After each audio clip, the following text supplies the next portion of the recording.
Hello friends, എല്ലാവർക്കും ചെമ്പരിപ്പൂവിൻ്റെ പുതിയൊരു വീഡിയോയിലേക്ക് സ്വാഗതം. അപ്പം നമ്മുടെ ചെമ്പരിപ്പൂൽ വരാതിരിക്കുന്ന ഭാഗത്തിൻ്റെ വീഡിയോ ആട്ടോ ഞാൻ ചെയ്യുന്നത്. നമ്മുടെ സച്ചിയുടെ രേവതിയുടെ പിണക്കമെല്ലാം മാറി രണ്ടുപേരും സ്നേഹത്തോട് കഴിയുന്നൊരു ജീവിതത്തിന് വേണ്ടി നമ്മളെല്ലാവരും തന്നെ കാത്തിരിക്കുകയാണല്ലേ.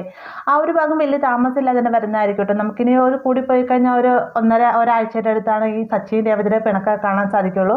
അതിനുശേഷം നമ്മുടെ രേവതിയായി തന്നെ പിണക്കങ്ങളെല്ലാം മറന്നുകൊണ്ട് തന്നെ സച്ചിക്ക് വേണ്ടി ഒരുപാട് കാര്യങ്ങളൊക്കെ ചെയ്തു കൊടുക്കുന്നുണ്ട്. അത് മാത്രമല്ല രണ്ടുപേരും അങ്ങോട്ടും ഇങ്ങോട്ടുള്ള ചെറിയ ചെറിയ കുസൃതികളും അതുപോലെ തന്നെ രണ്ടുപേരെ സ്നേഹപ്രകടനങ്ങളും അങ്ങനെ കുറേ ഭാഗങ്ങൾ നമുക്ക് കാത്തിരിക്കുന്നുണ്ട് കേട്ടോ.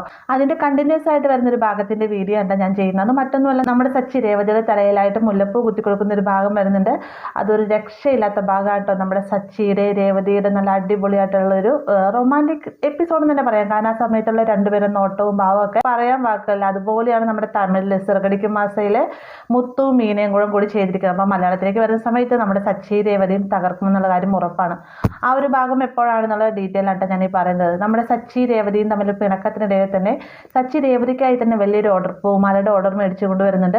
അതെന്താണെന്നുള്ള വീഡിയോ എല്ലാം ഞാൻ ഇതിന് മുന്നേ തന്നെ ഇട്ടിട്ടുണ്ടായിരുന്നു. അത് കാണാത്തവർ ആ വീഡിയോ ഒന്ന് കണ്ടാൽ മാത്രം പോരാ. വീഡിയോ ഇഷ്ടമായ ലൈക്ക് ചെയ്യാനും അതെല്ലാം ഇഷ്ടപ്പെട്ടില്ല എന്നാണ് അൺലൈക്ക് ചെയ്യാനും മറക്കരുത് കേട്ടോ. കമന്റുകൾ നിങ്ങൾ രേഖപ്പെടുത്തണേ. അങ്ങനെ നമ്മുടെ രേവതിക്ക് വേണ്ടിയിട്ട് സച്ചി വലിയൊരു പൂമാലയുടെ ഓർഡർ കൊണ്ടുവരുന്ന സമയത്ത് ആദ്യമൊക്കെ രേവതി മടിച്ചു നിൽക്കുകയാണ്. കാരണം 2 ദിവസം കൊണ്ടാണ് പൂമാല കെട്ടിക്കൊടുക്കേണ്ടത്. അത് 500 പൂമാലയുടെ ഓർഡർ എന്നൊക്കെ പറയുമ്പോഴത്തേക്കും രേവതി ആദ്യം മടിച്ചു നിൽക്കുന്നുണ്ട്.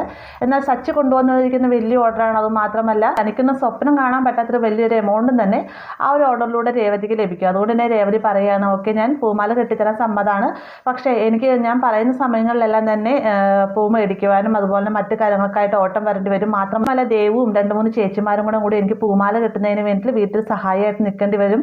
അതിനെല്ലാം നിങ്ങൾക്ക് സമ്മതമാണെന്നൊക്കെ ചോദിക്കുന്ന സമയത്ത് സച്ചി സമ്മതമാണെന്ന് പറയാൻ കേട്ടോ. അങ്ങനെ നമ്മുടെ രേവതിയും ദേവും 2-3 ചേച്ചിമാരും കൂടി പൂമാല വീട്ടിലിരുന്ന് കെട്ടുകയാണ്. ഈ ഒരു സമയത്ത് നമ്മുടെ ചന്ദ്ര ചെറിയ പ്രശ്നം ഉണ്ടാക്കാനായിട്ട് ശ്രമിക്കുന്നത്. മാത്രമല്ല സുധിയെ കൊണ്ട് ചെറിയ ചെറിയ ഹെൽപ്പുകളൊക്കെ രേവതിക്ക് വേണ്ടി ചെയ്യിക്കുന്നത്. കൂടാതെ നമ്മുടെ വർഷയും ചന്ദ്രയും കൂടിയിട്ട് രേവതിയുടെ പൂമാല കെട്ടുന്നതിന് പഠിക്കാനൊക്കെ ആയിട്ട് ശ്രമം നടത്തുന്നു. അങ്ങനെയുള്ള കുറച്ച് രസകരമായിട്ടുള്ള എപ്പിസോഡ് അതിൻ്റെയൊക്കെ വരുന്നുണ്ട് കേട്ടോ. അങ്ങനെ രേവതിയും ദേവും രേവതി പറഞ്ഞിട്ട് വന്ന ചേച്ചിമാരും കൂടിയിട്ട് ഓർഡർ കിട്ടിയ പൂമാല മുഴുവനും കെട്ടിത്തീർക്കുകയാണ്. അങ്ങനെ ആ ഒരു പൂമാല കെട്ടിക്കഴിഞ്ഞതിന് ശേഷം രേവതിക്ക് ഒരു നല്ലൊരു എമൗണ്ട്, ഏകദേശം ഒരു 2 ലക്ഷം രൂപയുടെ അടുത്ത് കിട്ടുന്നുണ്ട്. ആ ഒരു തുക കിട്ടിയതിന് ശേഷം രേവതി സച്ചിക്ക് വേണ്ടി ചെയ്യാൻ പോകുന്നത് എന്താണെന്ന് വെച്ച് കഴിഞ്ഞാൽ, ഇന്നത്തെ പ്രൊമോയിൽ നമ്മൾ കണ്ടതാണ്.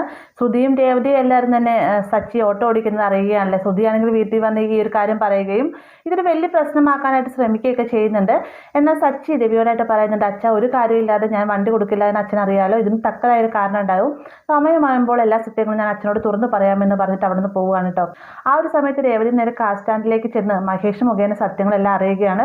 തങ്ങൾക്ക് വേണ്ടിയിട്ടാണ് സച്ചി കാറ് വിട്ടതെന്നൊക്കെയുള്ള സത്യങ്ങൾ മഹേഷ് പറയുന്ന സമയത്ത് രേവതിക്ക് സങ്കടമാവുന്നുണ്ടെങ്കിൽ കൂട്ടുകാർക്ക് വേണ്ടിയിട്ടാണല്ലോ ചെയ്തതെന്ന് ഓർക്കുമ്പോഴത്തേക്കും രേവതി ചെയ്യാൻ പോകുന്നത് പൂമാല കെട്ടി തനിക്ക് കിട്ടിയിരിക്കുന്ന ആ ഒരു പണം കൊണ്ട് സച്ചിക്ക് സർപ്രൈസ് ആയിട്ട് ഒരു കാറും മേടിക്കാൻ കേട്ടോ. എന്നിട്ട് സച്ചിയോടായിട്ട് തനിക്കൊന്ന് അമ്പലത്തിൽ തൊഴണം, സച്ചിയേട്ടും കൂടി വരണം എന്ന് പറഞ്ഞുകൊണ്ട് നിർബന്ധിച്ച് തന്നെ അമ്പലത്തിലേക്ക് കൊണ്ടുവരുന്ന സമയത്താണ് തനിക്ക് വേണ്ടിയിട്ട് രേവതി സർപ്രൈസ് ആയിട്ടൊരു കാർ മേടിച്ചെന്ന് സച്ചി അറിയുന്നത്. ഈ ഒരു കാഴ്ച കാണുന്ന സമയത്ത് സച്ചിക്ക് പറഞ്ഞറിയിക്കാവുന്നതിൽ അധികം സന്തോഷമാണ് കേട്ടോ. വേഗം തന്നെ മഹേഷ് വന്നിട്ട് പറയുന്നുണ്ട്, എന്തായാലും കാറൊക്കെ മേടിച്ചില്ല, ഇനി ഭാര്യയും ഭർത്താവും കൂടി ഒന്ന് റേഡിന് പോയിട്ട് വായെന്നും പറഞ്ഞുകൊണ്ട് സച്ചി രേവതിയും കൂട്ടിക്കൊണ്ട് ചെറുതായിട്ടൊന്ന് യാത്ര ചെയ്യാണ്ട് പോവാണ്ട്. ഈ ഒരു സമയത്ത് രേവതി സച്ചിയോടായിട്ട് ചോദിക്കുന്നത്, വണ്ടി ഇഷ്ടപ്പെട്ടോ എന്നൊക്കെ ചോദിക്കുന്ന സമയത്ത് എൻ്റെ ഭാര്യ എനിക്ക് വേണ്ടി മേടിച്ചതെന്നല്ല, അതെനിക്ക് ഇഷ്ടപ്പെടാതിരിക്കുമോ എന്നൊക്കെ സച്ചി മറുപടി പറയുന്നുണ്ട്. അതിനുശേഷം ഒരു പൂക്കടയ്ക്ക് മുന്നിൽ വണ്ടി നിർത്താണ്ട് എന്നിട്ട് പറയുന്നുണ്ട്, നീ എനിക്ക് വേണ്ടി സർപ്രൈസ് ആയിട്ട് ഇത്രയും ചെയ്ത സ്ഥിതിക്ക് ഞാൻ നിനക്ക് വേണ്ടി എന്തെങ്കിലും ചെയ്യണ്ടേ എന്ന് പറഞ്ഞുകൊണ്ട് കുറേ മുല്ലപ്പൂമാലാട്ട്, അതായത് ഒരു കല്യാണ പെണ്ണ് ഒരുക്കാൻ പാകത്തിന് അത്രയും മുല്ലപ്പൂമാല നമ്മുടെ സച്ചി രേവതിക്ക് വേണ്ടി മേടിച്ചുകൊണ്ട് വരികയാണ്. മേടിച്ചുകൊണ്ട് വരിക മാത്രമല്ല നമ്മുടെ രേവതിയുടെ തലയിൽ അത് ചൂടി കൊടുക്കുകയും ചെയ്യുന്നു കേട്ടോ. ഇങ്ങനെ ഒരു ഭാഗം നമുക്ക് വരാനിരിക്കുന്നതാണ്. വീഡിയോ ഇഷ്ടമായെങ്കിൽ ലൈക്ക് ചെയ്യാനും കൂടി ചാനൽ സബ്സ്ക്രൈബ് ചെയ്യാനും മറക്കരുതേ.